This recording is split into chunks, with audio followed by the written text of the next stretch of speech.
Okay, can we have everyone take your seat now? We're going to get started in a couple of minutes. All right, guys, thank you for being here. Excited? Hi, thank you.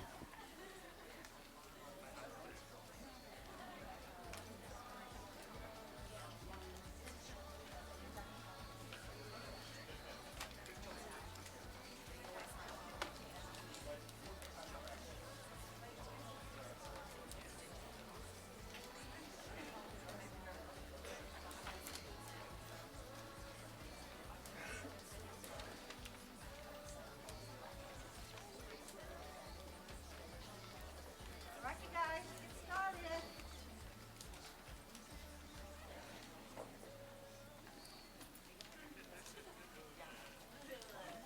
Is this on, Lisa?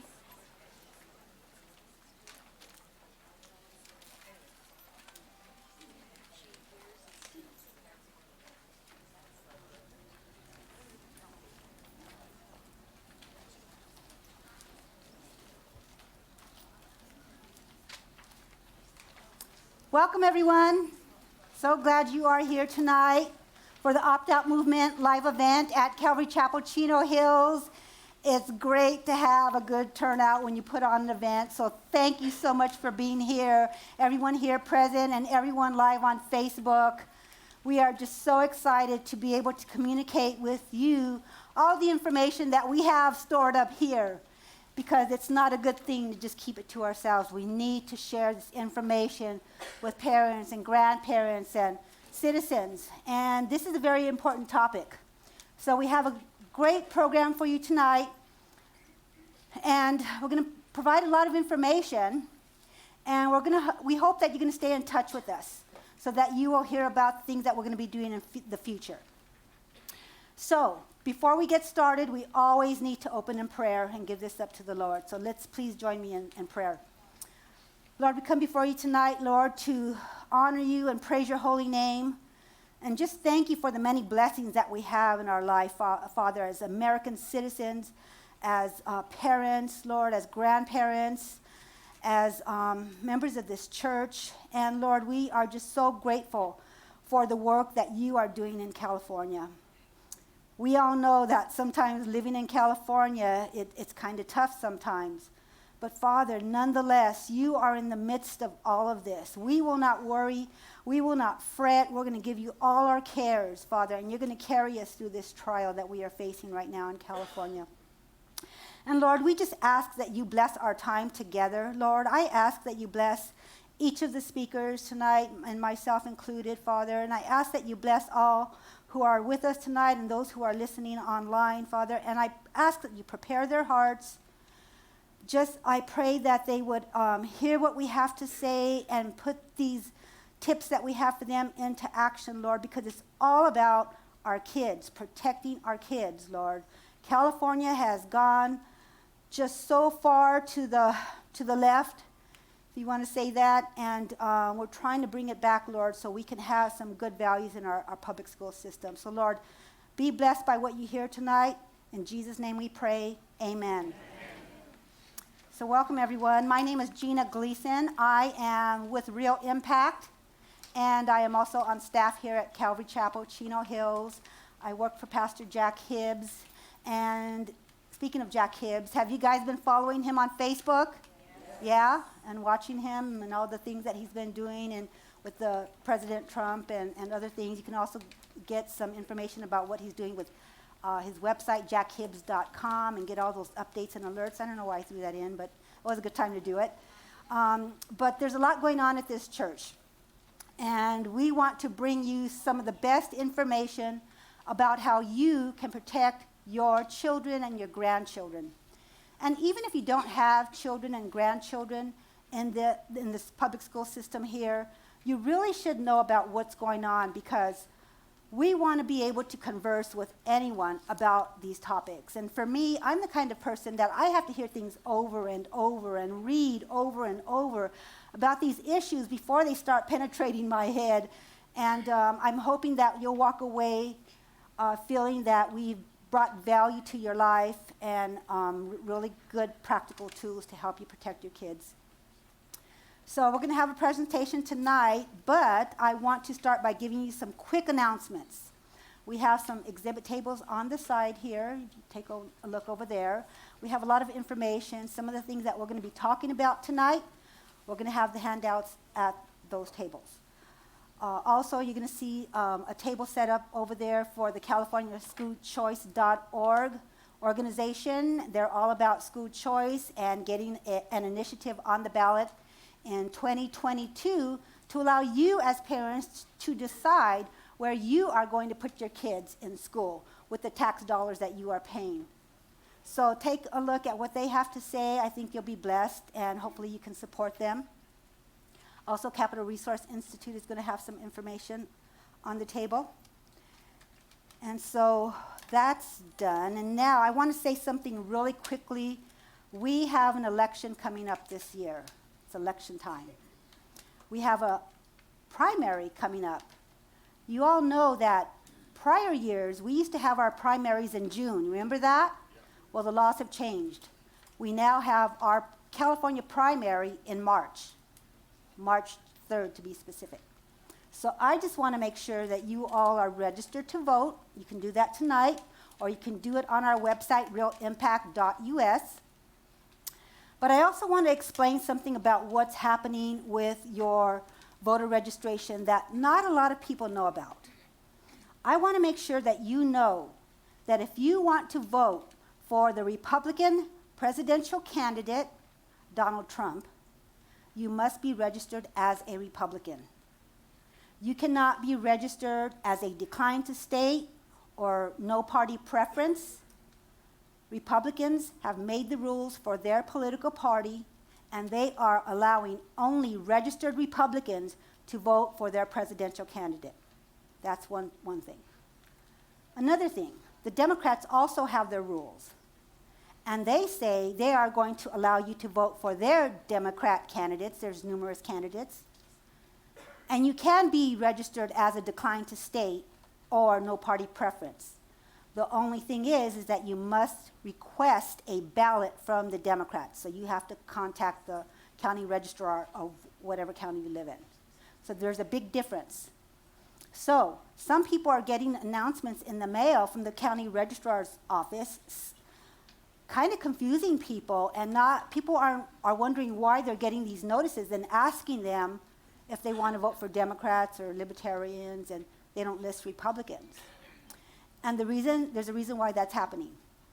And we've had several people approach us at the church and ask us about this because their concern was they are registered as Republicans. They weren't registered as declined to state, no party preference, or any other political party.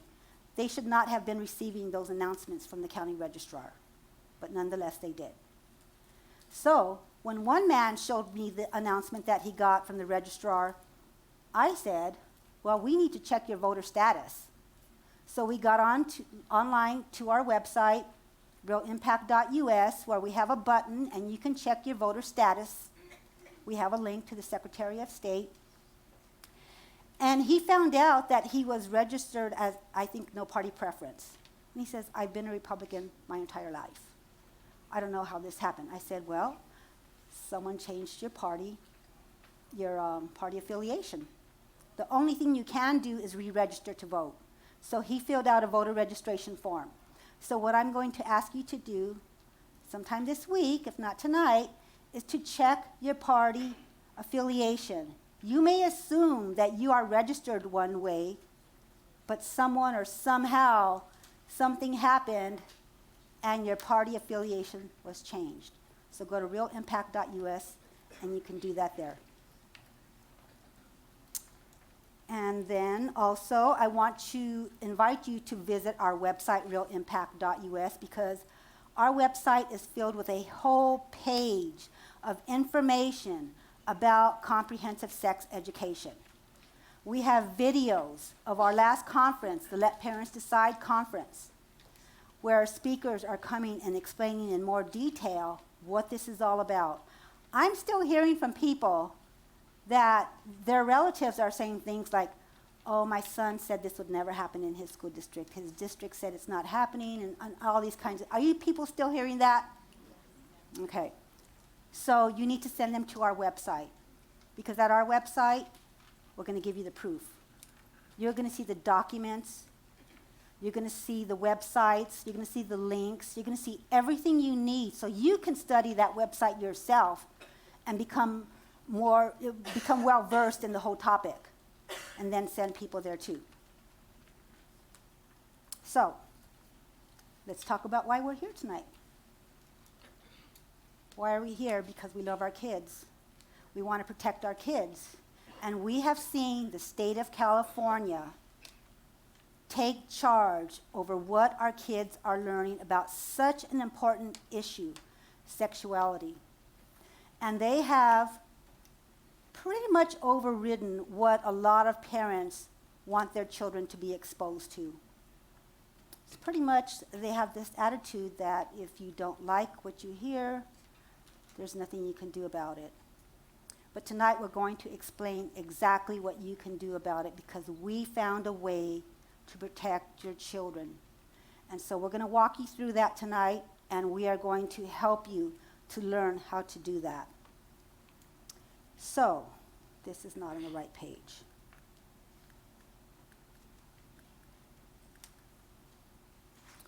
Okay, here we go. So, what's happening in our society today, you guys? You see that our children are being sexualized. You get it in every format. You get it on TV. You get it in movies. You get it in music. Our kids are being sexualized. And our kids are becoming confused about their gender. And there's cases across the country where parents are losing their children because their children are identifying as another gender than their natural born gender. And the state is taking the children away from their parents. It's happening in Ohio. The parents didn't want the daughter to take the transgender drugs, and the state took the daughter. And then again, in another state, the mother didn't know that the county was giving her son hormone blocking therapy. And she had to fight for him. And these are just 2 instances where this has happened. It's happening all over. I get calls from families. My daughter thinks she's a boy. Sometimes they're kids that come to this church. Parents, you don't understand what's happening. It's in the culture, but it's mostly in the public schools, and that's what we're going to focus on tonight. We want to talk about what's going on in the public schools. So this is what you need to understand about comprehensive sex education, and I'm going to explain in more details about what that actually is, but this is the overview of what's happening. They're saying that your kids should be able to be free from sexual inhibitions, that they should lose their outdated moral constraints, that they should be free to enjoy sexual pleasure, and that they should make up their own minds about when they're ready to have sex. This is information that is coming from the American College of Pediatricians. I've read a lot of their materials, and they're spot on with this. This is what's happening in your classrooms today. And in California, it's legal to bring all of this type of information, this sexual information, into our high schools, into our middle schools, all the way down to kindergarten. So let's talk about how we got here. Shirley Weber, an assembly member down in the San Diego area, this is a picture of Shirley Weber. She's the person that authored this bill, AB 329, the California Healthy Youth Act. And I'm going to talk about what's required in the law. But one of the things I've come across all these months is people not believing what I'm saying. They would say things like, that could never happen in California. How many of you have heard that? That could never happen in California or anywhere, but it's happening. And so one of the things I like to do when I'm out speaking is to give people proof about what I'm talking about. So I'm going to give you proof because I'm going to play in a video clip, 1 minute long, of Shirley Weber introducing AB 329, the California Healthy Youth Act, so you can say for yourself that you heard this legislator introduce this terrible bill.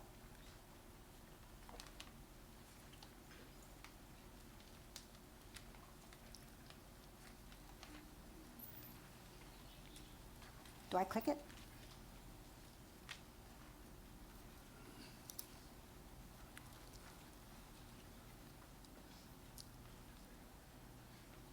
Mr. Chair and members of the committee, I'm pleased to present to you AB 329, which is the California Healthy Youth Act.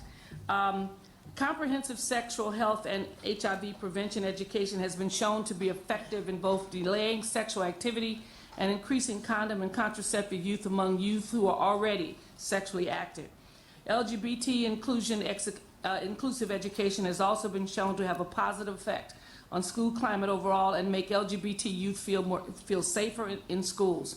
Research also shows that health education can improve students' academic outcomes, including areas of reading and math. Nothing like sex ed to improve your reading and math, right? So I didn't buy it. Most parents didn't buy it. Because let me talk to you a little bit about what the California Healthy Youth Act entails. I'm not going to go through the whole bill.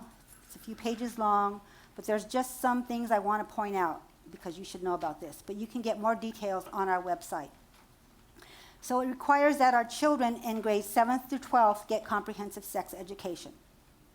In the younger grades, 6th grade and younger, it's optional. So the school district can decide if it wants to allow the younger grades to have comprehensive sex education. I don't know how many school districts are doing it at this point, but believe me, they are doing it. And you don't want your kindergarten, your 1st, 2nd, 3rd, 4th, 5th, 6th grader learning any of this.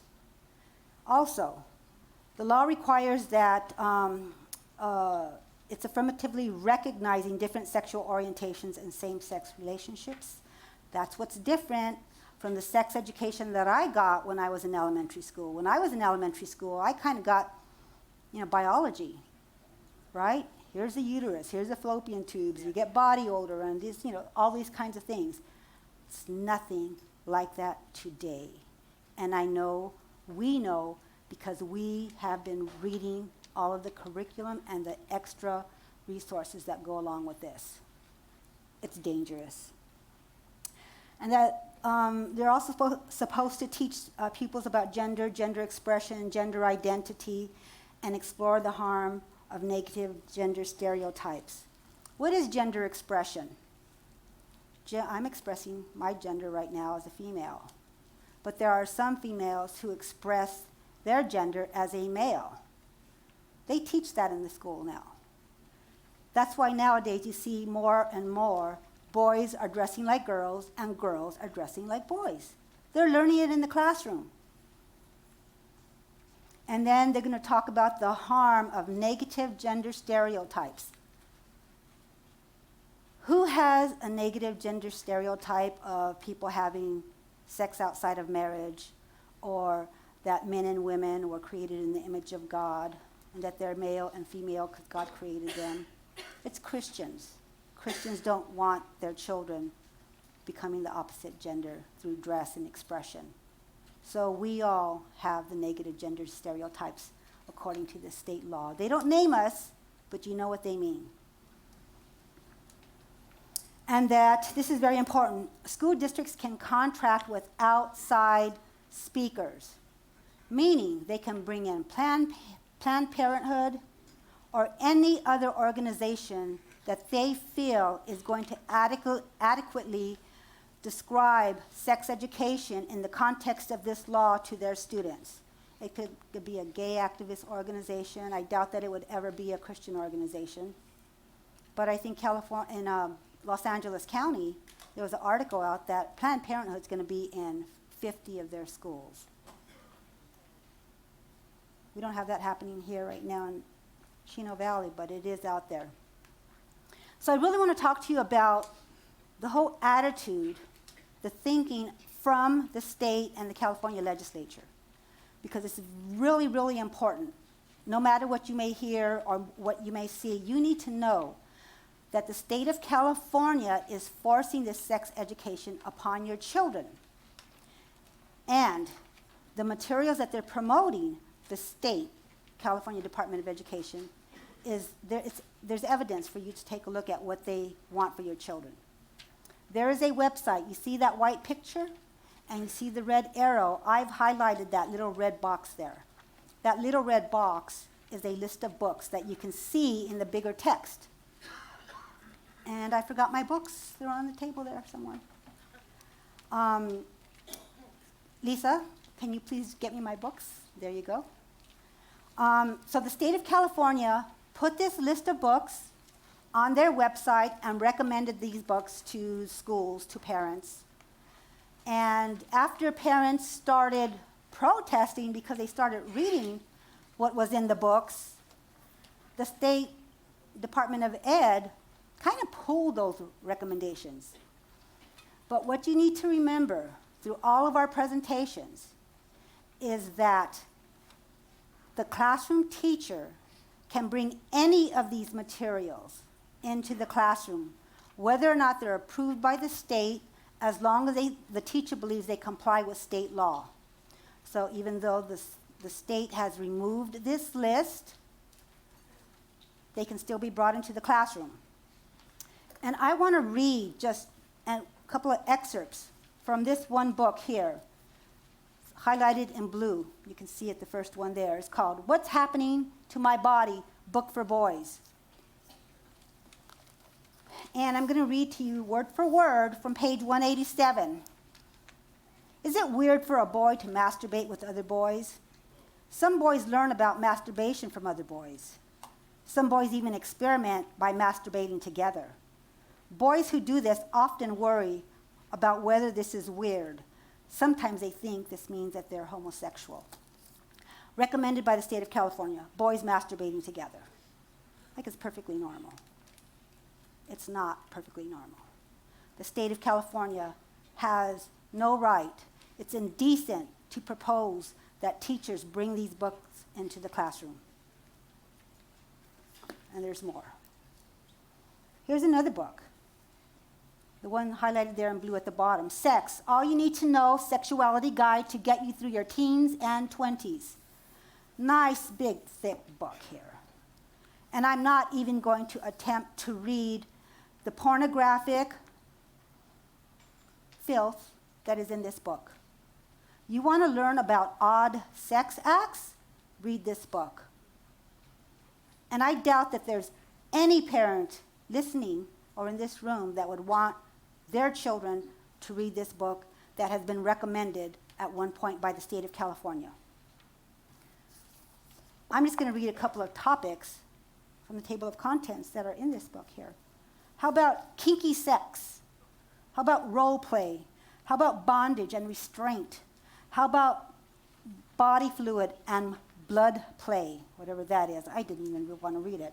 How about sex toys? State of California recommending this for your children.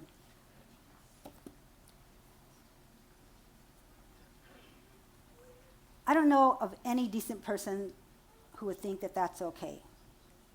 Now, I will say this. There are parents that want their kids to know about this type of information. That's sad, but it's the truth, right? We all know that's the truth. But what about the parents that say no? What about the parents that don't want their kids to be exposed to that? I think that if a parent wants to sit down and read this book or buy this book for their child, then they should be allowed to. It's a free country. But I don't believe that there's any way the state should be forcing this type of material on our children.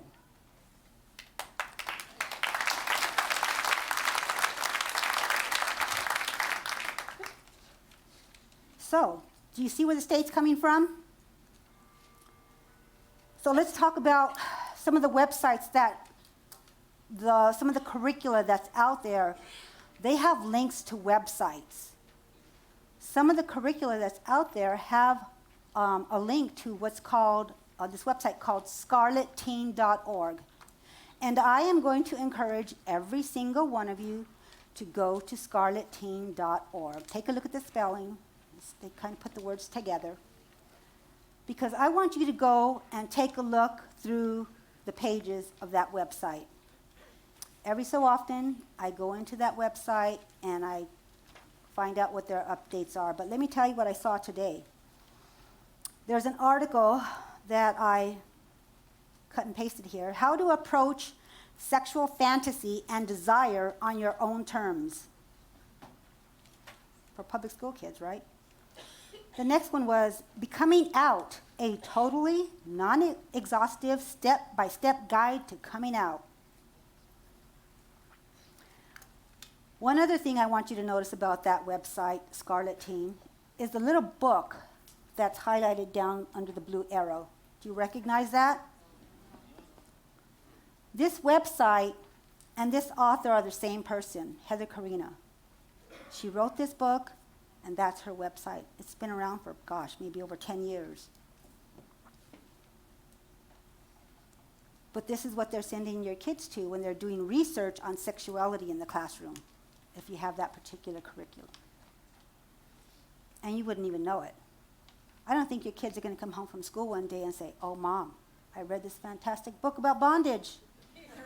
Right? They're not going to tell you. And even though the state of California has pulled it from the list, the teacher can bring this book into the classroom. Do you understand what I'm trying to say? You're not protected. You're not protected. You have to take your kids out of those courses. It's imperative. They're behind the classroom door. You don't know what the teacher's agenda is. It may be a very, very nice teacher, but you don't know what that teacher's thinking. You don't know what that teacher's personal life is. And I know a lot of fantastic, wonderful teachers who hate this law. They don't want to teach it. But then there are others who really like it and think that your kids need it. Why? Because they think they know better than you about what your kids need to know.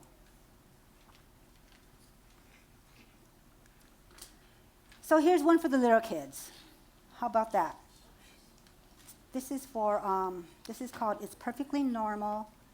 And is it for 10 years old and up, I think?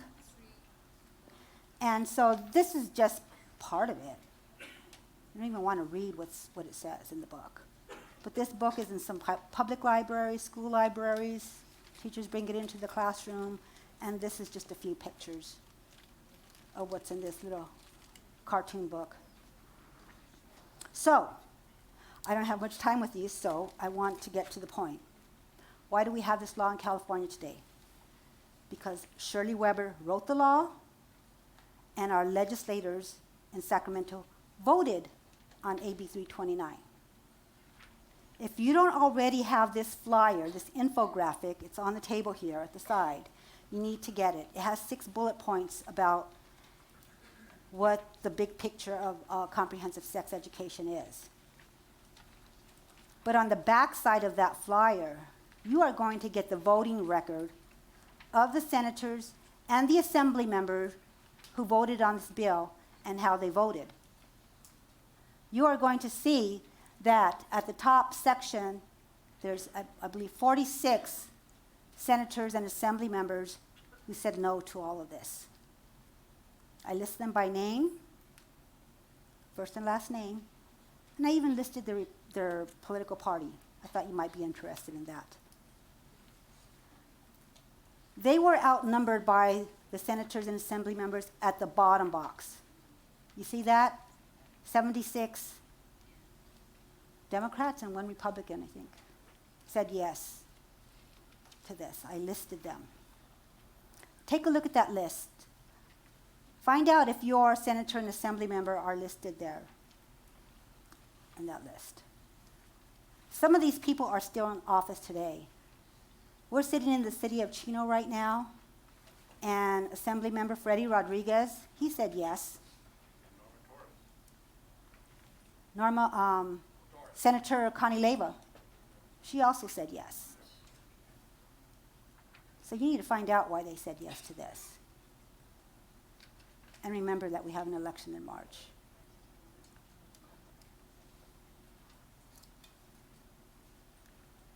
So, I'm finishing up here. What I want to say is that they're not going away. Shirley Weber right here is another picture of her. She's not terming out until I think 2022. She's still there. She can still do damage. Connie Leva's still there for a while, Freddie Rodriguez. You need to be voting for people who share your values. You need to find out what their values are. You need to stand up for your values. You need to protect your kids and your neighbors' kids. We need to protect one another because the state of California is not family friendly. This state of California does not believe or think like we do. The state of California Department of Education and the 77 legislators that said yes to this do not think like we think. So you need to take action. You need to stay connected with us to find out what our next steps are. So, before I forget, I didn't mention this. I wanted to mention this because it's very important. There is a flyer, action alert, on the side table. It's for a bill that is currently in the process through the California State Legislature. It's SB 673, written by Senator Mike Morrell. This is a good bill. This is one that we like. We are going to ask you to call your state senator, if he or she is listed on this flyer, and call them because there's going to be a vote next Wednesday on this bill. And if your legislators are listed here, they'll be voting. We need you to call and say, we want you to vote yes on SB 673. Please get that flyer. You can get it also on our website. But if you all are not speaking up, it does no good. It's just like if I kept all that information inside my head. I gave you the information. Now you need to do something with it. And hopefully, after you hear from John McGowan and Karen England, you're going to be equipped to really make a difference in the state of California. So thank you very much.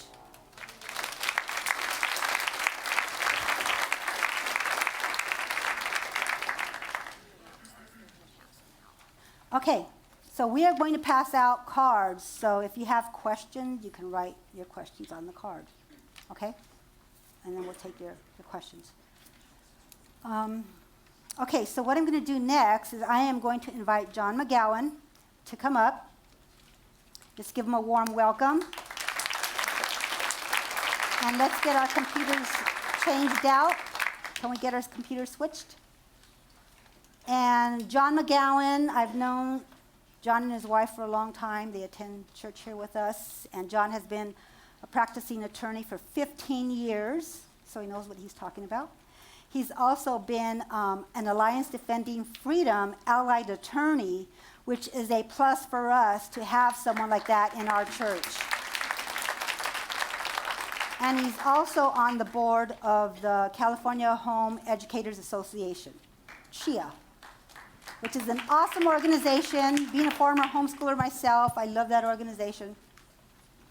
And so John is going to talk to you about the legal side of you opting your children out, about the right to opt out using a California education code that he's going to describe in detail, and the difference between that and the opt-out that's allowed in the California Healthy Youth Act, AB 329. So, John, it's all yours.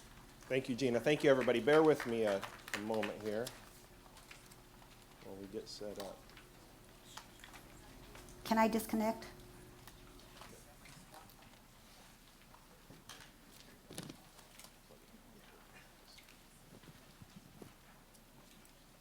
Gina, you can keep your books. No, definitely not. Yeah, absolutely not.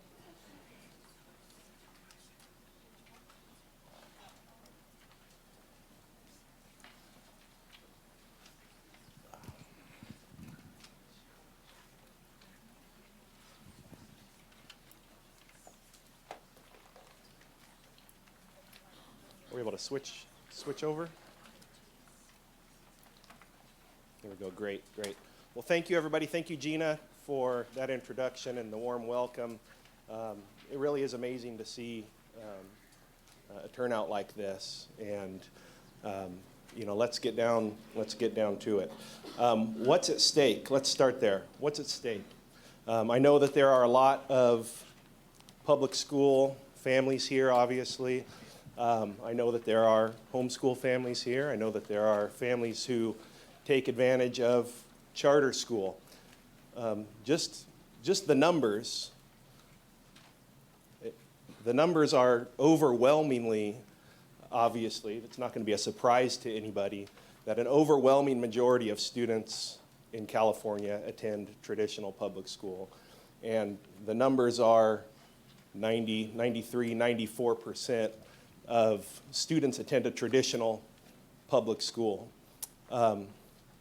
If you're here and you are a public school family, obviously thank you for being here. If you're here and you're parents or family members of homeschoolers or charter school or private school, thank you also for being here. There is no way, the point of putting this up and what I'm getting at with these numbers is, I'm an advocate for parents to have a choice in their education for their kids. I'm an advocate for parents to have options for homeschool and to be able to consider private schools. But you cannot successfully fight what is happening in California, in the culture, not just California, but in the United States in general, and ignore the 93+% of kids, of children that are being indoctrinated in the public schools. So we need all the advocates that we can get. We need to understand that in order to successfully engage and to do battle in the public square and in the culture, we cannot retreat. We cannot retreat from that. So if you're here and you're not necessarily directly related to somebody in the public schools, but you're here anyways because you want to be an advocate and you want to get involved, specifically, I want to thank you for being here. When I saw this, I just wanted to put this up. I saw this verse this week, and I thought that it made sense and was relatable to what we're talking about here. And this is Jeremiah 29:7, and it's talking to the Jewish people who were in exile. And we might feel a little bit like we're in exile in California. I bet if I asked you guys to raise hands and tell me how many of you have family members who've left California for other states, I bet a lot of hands would go up. Actually, let's see your hands. If you have family members that have left California, let me see. I'm raising my hand too, because I have family in Idaho, and they keep asking when we're coming, and we're not coming. But so it sometimes feels like we are in exile, but we're here for a reason, okay? We're here for a reason. We're called to be here. We're Californians for a reason, okay? And what we're called to do while we're here is seek the welfare of the city where God has us in exile, okay? Pray to God for the welfare of your city, for your state, for your government, because it's a biblical truth. If your government, if your state, if your place where you live, if your society is well, you'll be well too, okay? So we are called to fight. We are called to this fight, and it's a righteous fight. So thank you for being here. So let's get down to the law, okay? So I did want to address one thing before we get into what the Healthy Youth Act says. I know that we have some church leaders either here or watching, maybe some pastors. Obviously, we're here at this church. We know that this church gets involved. We're having this event here. But I just wanted to encourage for a moment before we got into the parental opt-out and what the law says. If you are a church leader, if you are a pastor at a different church, you're watching this, you absolutely have the right to have events like this. It's very clear that churches, and especially pastors in their individual capacity, have the right to lobby for or against legislation. They have the right to encourage their members from the pulpit to support or oppose legislation. There's no question you have that right, okay? You have the right to discuss positions of political candidates on different issues. It's called issue advocacy. There's no problem. There's no problem setting up a table or a booth and registering voters as long as you're not saying, what party are you? No, go away. I'm not going to register you. And nonpartisan voter guides. If you issue, as a church, you can issue voter guides. You can, as long as they are issue or partisan neutral, okay? One thing that sometimes churches are worried about, and this goes back to the 50s, is what's called the Johnson Amendment. Okay, so churches are worried that they're going to lose their tax-exempt status because of this amendment that was added on to the 501c3 statutes, and it was proposed by then Senator Johnson because he was worried he's going to run for president or run for Senate again, and churches weren't going to like him. So he said, let's put this on here. You can't endorse or oppose specific candidates. So that's what a lot of times churches think that, you know, they're not able to engage because they don't want to risk sounding like they're endorsing one party over another or one candidate over another. You have to know, I want you to listen, if you're a pastor or a church leader and you're listening to this, I want you to listen carefully to the next thing that I'm going to say. In 60 years since that bill has been a law, since that's been a law, there has never been a situation where a church has lost its tax-exempt status or was even fined or punished for a sermon that a pastor said from the pulpit, okay? So there is no history of a pastor getting in trouble with the IRS because of a sermon from the pulpit. You have the right to do it. On top of that, President Trump recently has issued an executive order that essentially, muzzled any potential use of the Johnson Amendment against churches, okay? So I just want to encourage you, if you are here in that capacity or you're listening in that capacity, you have those rights, and there's a ton of information on the ADF website that deals with that, okay? So moving on. Now I want to talk to you parents for what we're really here about, okay? Let's get down to the nitty-gritty. So what does the law say you, as parents, have the right to do or not the right to do? Where are your rights right now in California, in the United States, as a parent of a public school student, okay? So number one, the courts. Let's talk about the courts first, okay? The courts, the Ninth Circuit, that's us.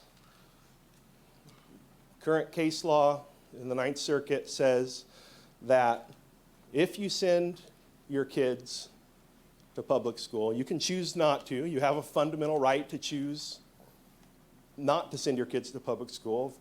Of course, that fundamental right only exists if you can afford to send them to private school or if you can afford to manage for a parent to stay home and homeschool.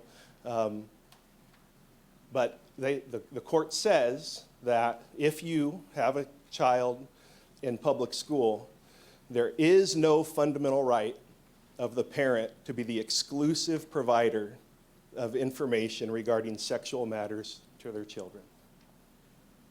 There is no fundamental right of the parent to be the exclusive provider of information regarding sexual matters to their children. Now, we know that we do have a fundamental right to protect our children given to us by God. The Ninth Circuit apparently doesn't know that. Now, they threw us a bone, and they went on in that case to say, now this doesn't mean that you can't influence change with the legislature, with the school boards, through all lawful means generally available to citizens of this nation. So you do, of course, have the ability to engage, to lobby, to show up at school board meetings, to call your legislators. But for now, the courts are saying that the legislature gets a say in matters of sexual education in our children. Now, that doesn't mean that ADF and lawyers are not looking for ways to, looking for new cases, looking for new facts. We are, and we are litigating, throughout California and throughout the country, really. But that's just the current reality of the landscape regarding what the courts are saying, okay? So they're saying you have to look at the legislature. If you don't like it, you deal with the legislature, you deal with the school boards, okay? So here's some good news. Here's some good news. We heard some awful news about what it is that they want to teach your children, to teach our children. Okay, the good news is that the Healthy Youth Act does have some protections in it, okay? And it's important that you know what they are, okay? So you can exercise them. Okay, so number one, you as parents have the absolute right to know what the material is going to be, okay? You have the absolute right. It's in the statute, okay? You have the right. Not only do you have the right, but the school is supposed to notify you. You're supposed to get notified that we are going to be teaching the upcoming year comprehensive sex education, and you have the right as a parent to go down to the school and say, I want to see what you're going to teach. So you have, number one, you have to exercise that right, okay? And my colleague Karen is going to come up here and explain to you how to do that in a little bit. But number one, you have the right to know what your specific school district and your specific school is going to teach. And Gina's right, that the school districts have some latitude, the schools have some latitude. You need to know not just what is the worst case scenario or not just what is the best case scenario, but you have to know what your specific school is going to teach, and you have the right to do that, okay? Number two, you do have the right, it's in the statute, to opt your child out of the comprehensive sexual health education. You do. We have forms available. We're going to, again, Karen's going to go over those. They're on the Real Impact website as well that you can use to do that. So you do. You have the right to opt your child out, okay? Now, here's the reality of how school districts right now are seeing that opt-out, okay? It is in the law, okay? Most of the school districts are interpreting that to mean that you have the right to opt your child out of the instruction as long as it relates to basically the act of sex, okay? So if there is a lesson going on where the teacher is merely talking about how many genders there are now or why it's okay for you to identify as whatever it is you want to identify, most of the school districts right now that are getting challenges and having pushback are turning around and calling the ACLU to ask the ACLU what they should do. Okay? So it's no surprise that they're coming back with memos like this. This memo is from Orange County Department of Education. Okay? And it's a long memo, but this is the summary. Okay? I'm just going to read it. So basically, the bottom line, according to Orange County, is, in short, Education Code 51-938, that's the opt-out provision in the Healthy Youth Act, allows a parent or guardian to excuse their child from all or part of comprehensive sexual health education and HIV education. Okay, good, great, sounds good. However, Education Code 51-932B states that Section 51-938 does not apply to instruction, materials, or programming that discusses gender, gender identity, gender expression, sexual orientation, discrimination, harassment, bullying, intimidation, relationships, or family, and does not discuss human reproductive organs and their functions. So they're saying if you're talking about those things, gender expression, sexual orientation, gender identity, and at the same time you're talking about human reproductive organs and their functions, then yeah, okay, you can opt it out. But if it's merely talking about things like gender expression, gender identity, sexual orientation, then no opt-out, okay? So not all districts are the same. They're scrambling too. I mean, if you have done any type of, even a Google search about what's going on, you're gonna find a lot of articles, you're gonna find different districts doing different things. The problem is that, like Gina said, this, the state has basically partnered with Planned Parenthood and the ACLU. So Planned Parenthood is basically the teaching arm of comprehensive sex education. They're coming into the classrooms. They are developing material for the teachers to use. And the ACLU is basically become the general counsel for many of these districts when it comes to the opt-out and parental rights. So they're deferring a lot to the ACLU. So I know Orange County, this is Orange County. I know out in Marietta, the same thing. And if you've gone to any of the board meetings with Gina with Real Impact, you know, you'll, from time to time, you'll also see an attorney wait in line from the ACLU and come up right behind us and say, oh, don't listen to the 40 people that just got up. I'm from the ACLU. If you listen to them, you're gonna get sued. Okay, so that's happening a lot, but that's okay. We have lawyers too, and we have another statute that we're going to promote tonight, and we've been promoting. Okay, so what they're doing is their reasoning really is because in the Healthy Youth Act itself, it provides for the opt-out when it relates to discussing basically sex acts. That must mean that parents don't have the right to opt their kids out regarding the other topics. Well, this is an older education code. It's good. This is good law. It was passed in 2004. I don't think it would get passed today, but that's okay. There's a lot of good laws that exist that wouldn't pass today.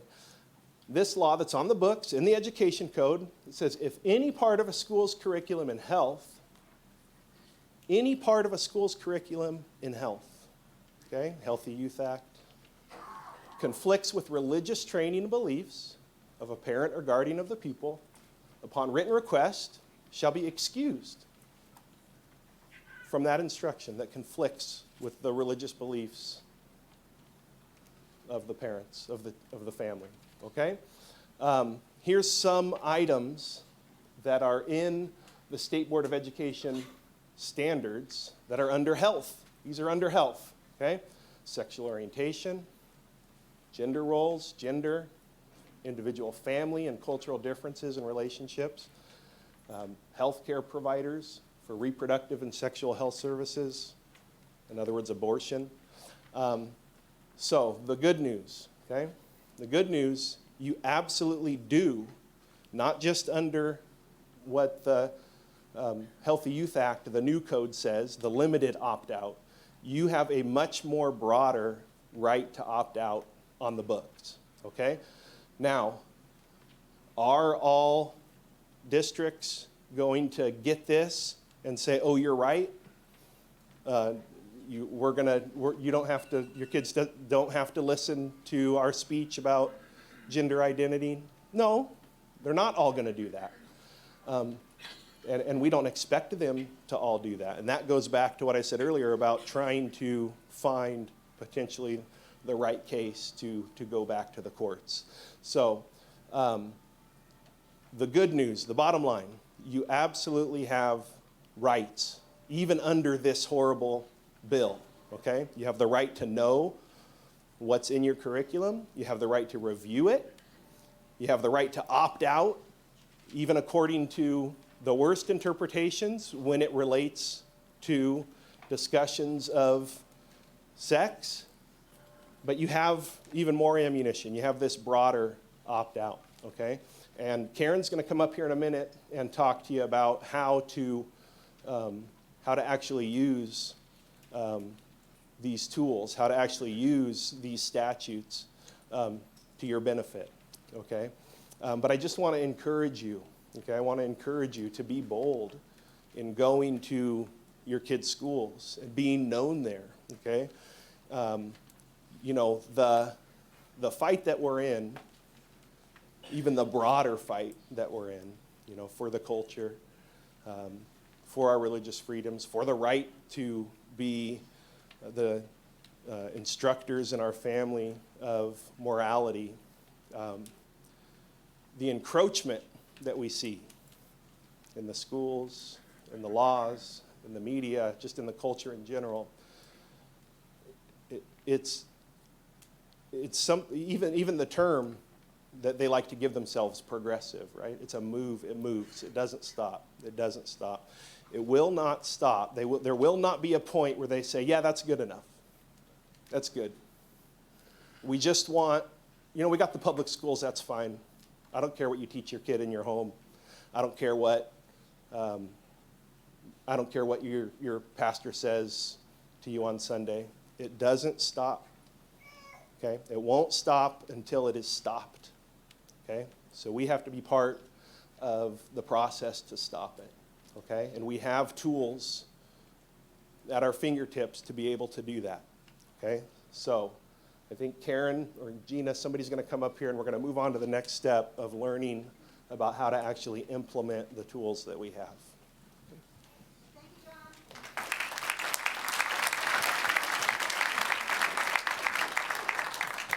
Thank you so much.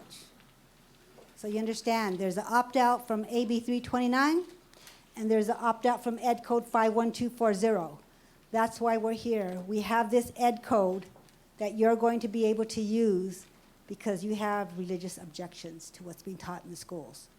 So what we're going to do now is I'm going to invite Karen England, the Executive Director of Capital Resource Institute, to come up and talk to you about how you're going to use this opt-out, and talk to you about what would happen should the school district decide they don't want to accept your opt-out. So she has some great information for you.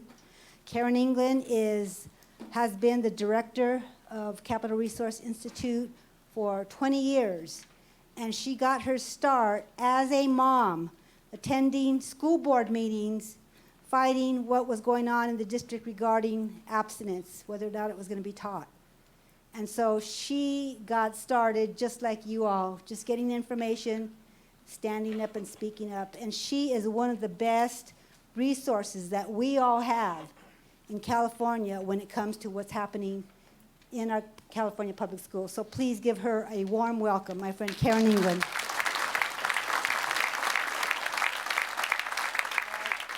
Am I on or? Okay. No.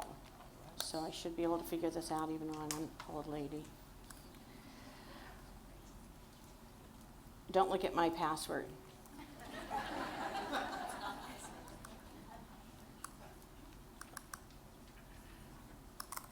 Okay, hang on. Here we go. Let me just go up here. Slideshow, play from start. Now, there we go. Okay. First, let me say how awesome it is to see all of you out here. I was concerned when we said we were going to do it live online that people would just stay home and watch from there. And so kudos to you guys for coming out and wanting to protect your kids. No one is going to assert your parental rights except you. Nobody can. So if you're not going to the schools and protecting your children and grandchildren, no one's going to do it for you. God gave those kids to you, and you need to assert your parental rights. And so we really want to encourage you to join what we're calling the opt-out movement. You know, when our kids were in school, we opted them out of sex ed, and there were only 2 kids that were opted out. And I remember sitting at a baseball game with our sons. Our son was playing and then we were in the stands, and one of the moms said, "Really, you opted Josh out?" "I wanted to, but I was afraid our son would be alone." Well, we want a movement to take off, starting here in Chino Valley, where 30 of the kids are opting out, and 3 of them are in class and saying, Mom, why am I in class? Why aren't you opting me out? I can do homework in the library. So we want to shift that so that we are opting our kids out. So I want to talk a little bit about the truth. The truth is you're not being told the truth.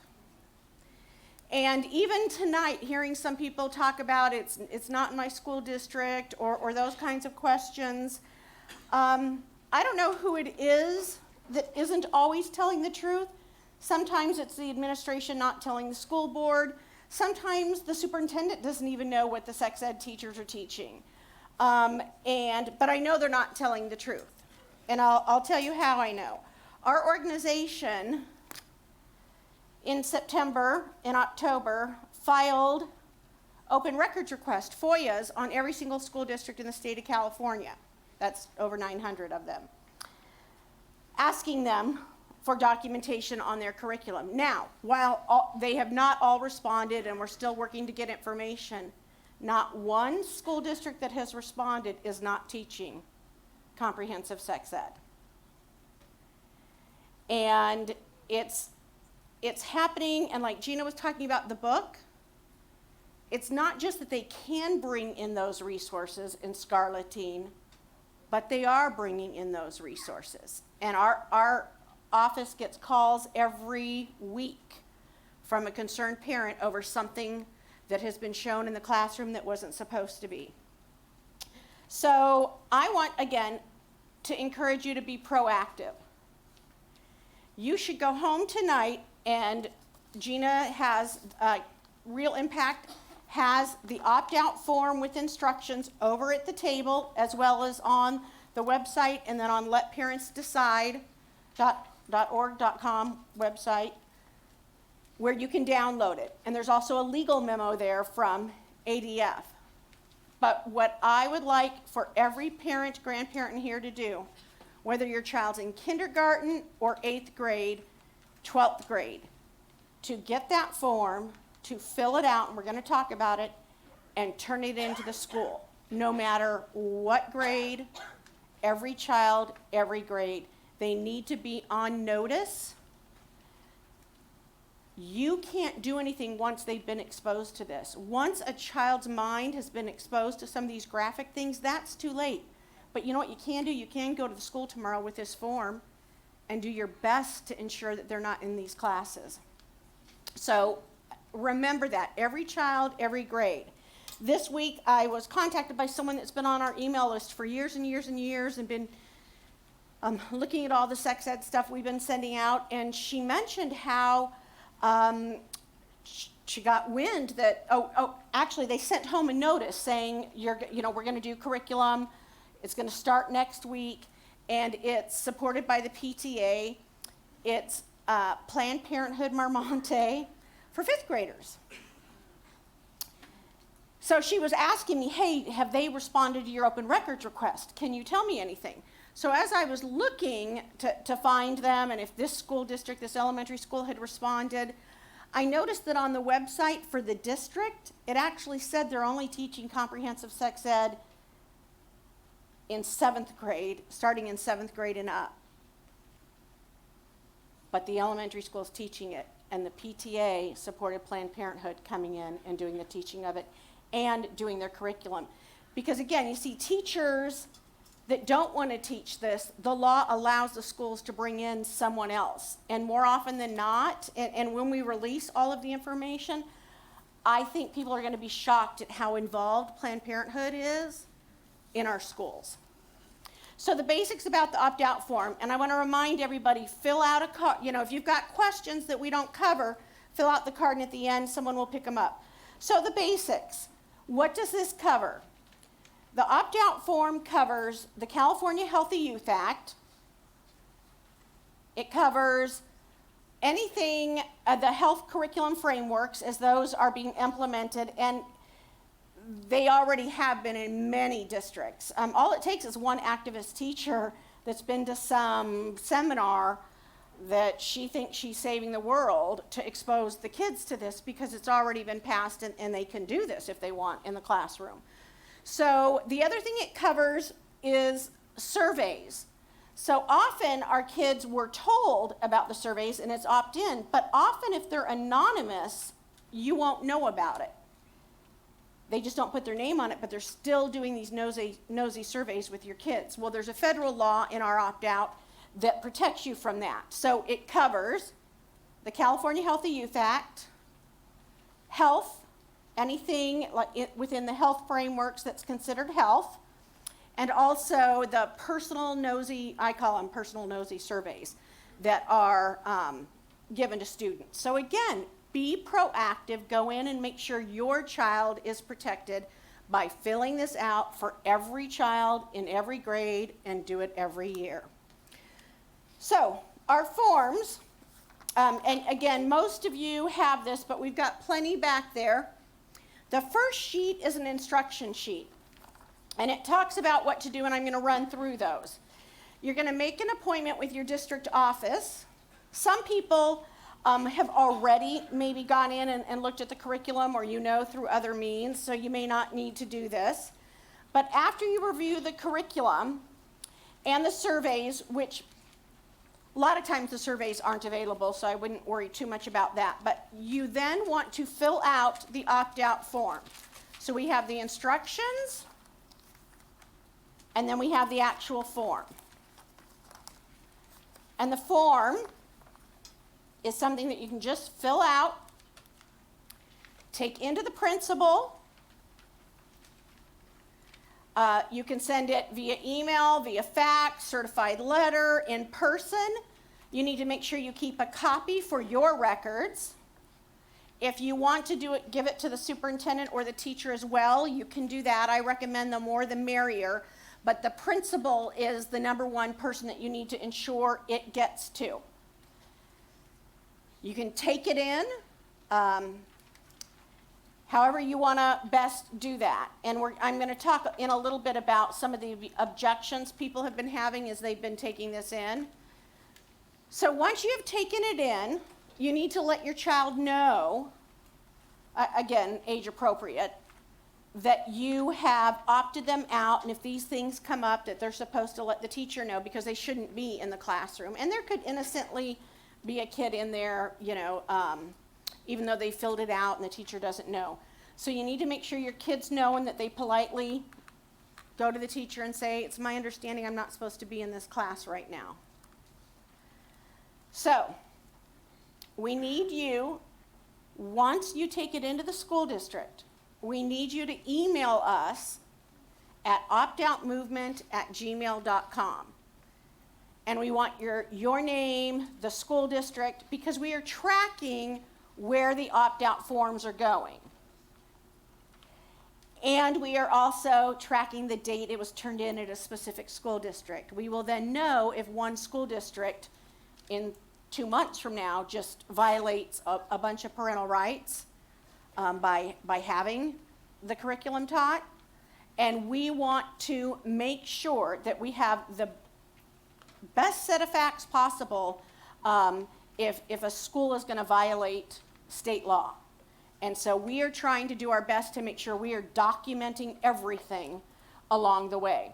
So you're going to do the school district and the date that you submitted it. And several of you have already sent it to me, or we've been corresponding. I know one person went into Chino Valley and they were awesome. They were awesome as far as they stamped the date on it, made a photocopy for the parent, and gave a copy back. So they acknowledged fully that they received the form. Doesn't mean they're going to honor it, but you've done what you can to protect your child legally. So you're going to send the email to optoutmovement@gmail.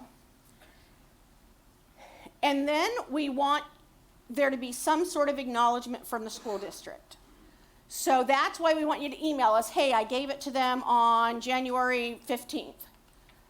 Okay, a week later, have you gotten an acknowledgement? Because on the form it says, please confirm in writing that you have received this notification and inform me of the procedures the school will use to ensure my child is excused from receiving health instruction that conflicts with our religious beliefs. So we want acknowledgement back from the school. Doesn't mean they're going to honor it, but acknowledgement that they received it. And we want to walk you through that. So if in a week, let's say you took it in a week they haven't responded, you know, we'll coach you through, if you email the optout@gmail.com, you know, what to do next, and give them some time, because again, they've got a lot of kids and a lot of things going on. But we want to go through the process and get an acknowledgement back. And if we're having trouble, that's when we will bring John in. And I wouldn't want to go up against ADF, even if I were the ACLU, because they have a better record. So acknowledgement is key, that they acknowledge they received it. Otherwise, they can go, oh, I lost it. Oh, you know, who knows what's going to happen with it. So we've already been getting some obstacles and objections, surprise, surprise, from some of these school districts. And so I'm going to cover a couple of them that are most commonly happening, and one just I was notified of today. I'm not even looking at my notes, so let me make sure I'm covering everything. So we're hearing a lot about parents are sending this opt-out form in, and the district is saying, yeah, but it's not on our form. It's not the form we sent home that you opt in. So don't be surprised if you get that. Remain calm and call me, I'll get fired up. And we will reiterate the law, because the law specifically says upon written request of the parent or guardian, the student shall be excused. Forgive me, John, but it doesn't take a lawyer to understand that one sentence. And so the school shouldn't have any trouble understanding that you are giving them written request, and your child shall not be in that class. And so it's really important that, again, this is why communicating with us through the optout@gmail.com is important, so we know what's going on, we know, you know, when to talk to John, how to answer your questions, that kind of thing. But that's how we're handling that one, because they're often saying that. The other one, oh, actually I'm gonna go back to if I knew how to work a computer, I could go back. The other one we're also getting is, and in the training, and Planned Parenthood and some other progressive groups are doing the sex ed training with our teachers. Well, in the training this last year, they were telling the teachers that a form letter won't work, that it can't be a form letter like our opt-out form, and that it has to be handwritten. Okay, that isn't what the law says. We all just read the law. That is not what the law said. So they're also telling you have to handwrite it. And there was a gentleman, he might be in the audience today, he's apparently got very fired up, and he just fought with the school and then hand wrote every single word of our opt-out. You don't need to do that. The other objection, and I've gotten this a lot, I've gotten this actually in response to some of my public records requests. We aren't teaching sex ed, so we won't accept the form, or we aren't covered by the California Healthy Youth Act, so we don't need to reply to your FOIA request, or we don't need to honor your form. And we had a school do that was elementary school. Every grade, every child. Because I can tell you from my FOIAs that they are teaching it in 5th grade. They may call it puberty, or they may call it something else, but in the open records, They are doing it to comply with the California Healthy Youth Act. And if that is the case, there are certain mandates they must cover, even if it's with a 5th grader. And so the only way to make sure is to fill out this form and to take it in for every child, every grade. Again, the health frameworks are kindergarten through 12th grade. This covers the health frameworks. They're giving the surveys earlier and earlier. Again, you hear it all the time. Where I think after the last conference at Calvary Chapel Chino Hills, I had an English teacher come up to me, and she was really conflicted. She was a believer, and she said, they're making us hand out the survey in English class now, the California Healthy Kids Survey. So it's not, you need to make sure your child is protected. And again, the surveys, and then they're telling you it's puberty, but when you look at it, it's Planned Parenthood, sex ed. They're not talking about, oh, you need to wear deodorant because, you know, boys start to stink, or any of the things that we think they should cover. That's nowhere in the 5th grade curriculum. It's all of the stuff Gina was talking about. So, I hope you understand you've got to be proactive. This is happening. You can talk to me, email me. There's not a school district I have found that is not doing it. Plus, it's the law. And I'm finding it's much more aggressive, and they're using a lot more of their own resources in the classroom because they can. So I want to encourage you very much to join the movement. Talk to your friends and neighbors, email your friends and neighbors, get a couple of people together and take the form in. There's strength in numbers. We can do this. It may be 3 kids in one school, 10 in another. You know, in Rockland, when some stuff was going on, they literally, the newspaper reported it wrong, but they had 1,000 parents gather together. Chino Valley should be able to get 1,000 parents opting their kids out of this stuff. There is no reason. If Pastor Jack's watching, this is a challenge I'm throwing down. We need to have 1,000 people in Chino Valley Unified School District that have taken this opt-out form in. And let this school district know that these kids belong to us, not you, and we are going to assert our parental rights. So with that, I'm going to I'm allowing Gina to come up. I'm not the boss of her.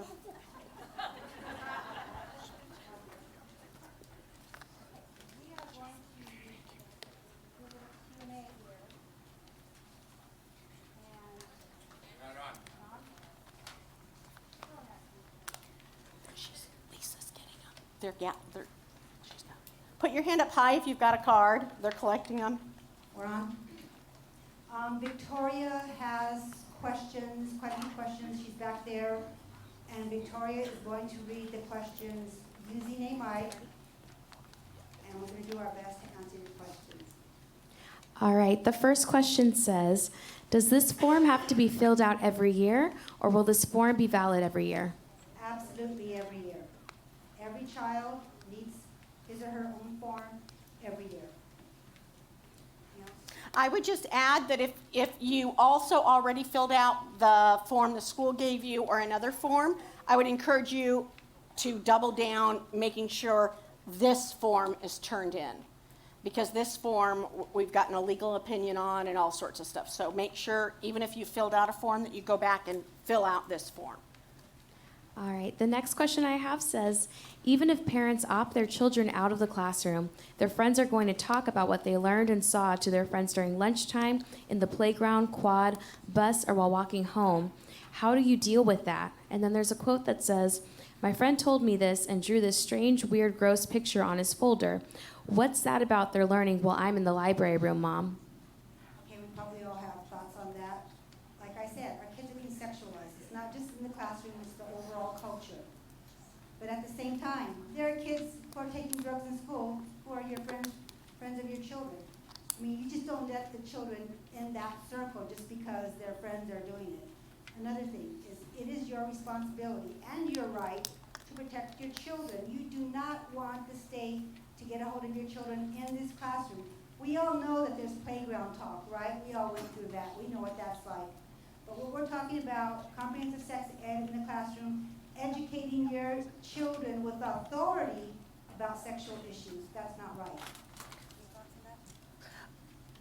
Yeah, I think that's what Gina said is the bottom line, is that yes, that could be damaging, and that's a reality that we as parents have to deal with and monitor the best that we can who our kids are friends with and interacting with. But I think the point that Gina made is that there's a difference between a teacher, an adult, getting up and teaching curriculum with authority and something they hear from another kid. Not to discount that, to say that doesn't matter, but I think safeguarding yourself from the cloak of authority is important. Just ditto. All right.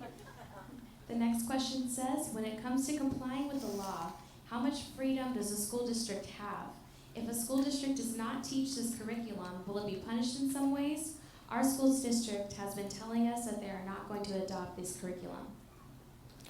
So they are going to, they may adopt, districts may adopt different types of curriculum in order to comply with the Healthy Youth Act. They may not all use the exact same curriculum, but they are going to be required to comply with the act. There is not going to be a district, I mean, I guess there could be a rogue district who doesn't, but we heard that there's not rogue districts that are not complying. Yeah, I want to say whoever wrote that question to see me after, and we'll talk about what that district is, but those of you that have been at Chino in paying attention at Calvary Chapel, when Gina last year went to school board members and she was being told, and the school board members were being told, we're not teaching it, or here's what we're teaching, and they gave an addition of Positive Prevention Plus. What we found out later through the public records, the curriculum wasn't objectionable because they gave an old copy. But in the open records, we found out that they were downloading and updating the curriculum to be compliant with the California Healthy Youth Act. So even the school board didn't know. I'm not so sure the superintendent knew that was going on in the classroom. So they have to abide by the law, and they are. I have yet to see a school district that isn't. I'm shocked at how early, kind of deep and wide, it's going for 5th grade and under. So see me after, whoever that is, and we can talk about what your school district is and what I know or don't know about it. All right, the next question says, what are the rights of the teachers who disagree but are expected to teach this? Yeah, that's a hard question. I have to be honest, I don't know if you guys have talked to any. I know you have talked to the teachers about that. If you're here and you are certainly if you're a health teacher, if you are somebody who's being confronted with a scenario where you object to having to teach this, come and see me after, and I would like to hear about that situation. I mean, certainly you can request not to have to teach it.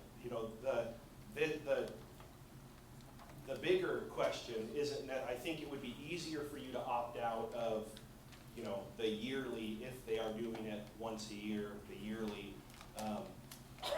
comprehensive sex ed teaching mandate. Now, there are other statutes in play and other things in play in California about LGBTQ that come into play in history or social studies, or if it's the once a year to comply with comprehensive sex ed, I think you'll probably have an easier time saying, hey, can somebody else come and do this, or what are my options? Certainly I would not discourage you. I would encourage you to voice your objections and go to your administration and see what alternatives are available.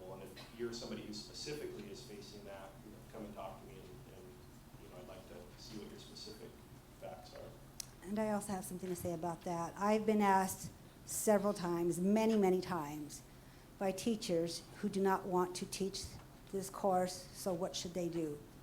And so we've talked about it, but one thing I do say, and this is my own opinion, and I think everyone has to decide for him or herself, is if you are a Christian teacher who is asked to teach this course, I would ask you to teach it. And the reason is that I would rather have a Christian teacher who doesn't want to bring this material that I just described into the classroom, teaching the minimum of what is actually required in the course, instead of having a teacher who is a full-on big supporter, radical type of agenda and wanting to sexualize our kids. I think that would be best for the students. It would probably be very difficult to teach, but at least that Christian teacher can decide to keep that bad stuff out. So that's up to every teacher. One more question. What is the background or qualifications of the teachers that are teaching this stuff? Support Planned Parenthood. No, they don't have to be credentialed teachers. The law, when it was written, the California Healthy Youth Act, prior to that it did, but they then allow community resources and community people to come in. And one of the things our public records did, both here in Chino and all over the district, is we found out and have lists of the teachers that have attended the training and then the community members that have attended the training. But more often than not, I'm finding there's contracts with Planned Parenthood or other, especially down in Orange County and San Bernardino, some of the LGBT centers, where there are contracts and they're coming in and they are teaching a lot of the lessons, if not all of the lessons. So it can be a health teacher. Often it's not. It's someone that has been to the training that's pro all of this stuff. Okay, everyone, it's getting late, so thank you very much for being here tonight. I want to remind you to stop at our tables to get some information about all of this. Sign up for our email updates at realimpact.us and visit Karen's material also at the table. So thank you very much. God bless you. Good night.